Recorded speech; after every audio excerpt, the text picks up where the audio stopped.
Hey guys, it's me, your Jenny girl.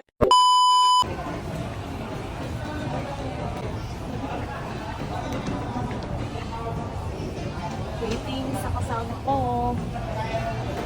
Waiting muna ako. Wala ba yung mga Bali, imimit ko nga pala yung mga friend ko, mga kumari ko.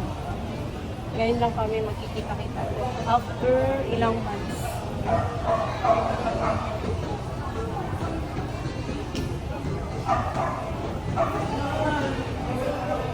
Dito nga pala kami kakain. Yan. At yung menu niya.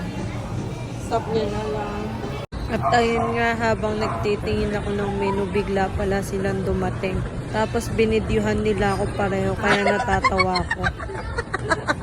At ayun nga, bali pagkapasok nga pala namin ay agad na rin kami umupo. Dun sa table kung saan binigay sa amin ng mga staff.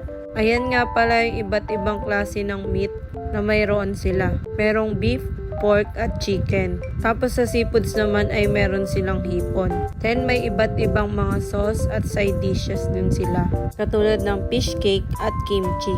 Bali ayan nga, nag-start na ako mag-grill or mag-ihaw ng mga meat. Siyempre, mga gutom na ang mga person. Medyo matagal nga daw akong inantay nila. Ang layo kasi nung bahay ko dito. Tapos halos nakatulog na ako sa tagal ng biyahe.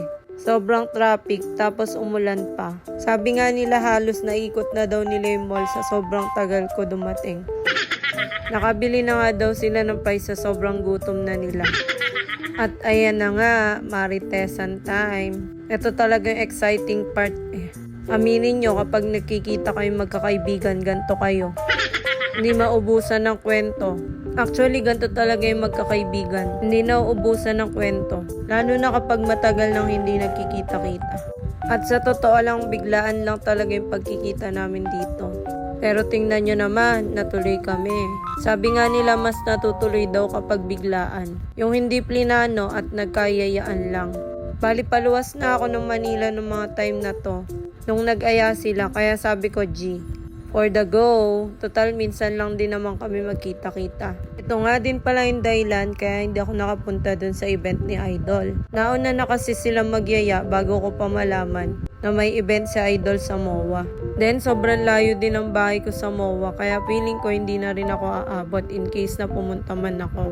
At ayan, sa sobrang sarap nga ng pagkain namin. Hindi namin namalayan na nakakarami na kami ng pagkain. Grabe, sobrang busog. After nga namin kumain ng sangyup, ay ito may ice cream na free. Ice cream!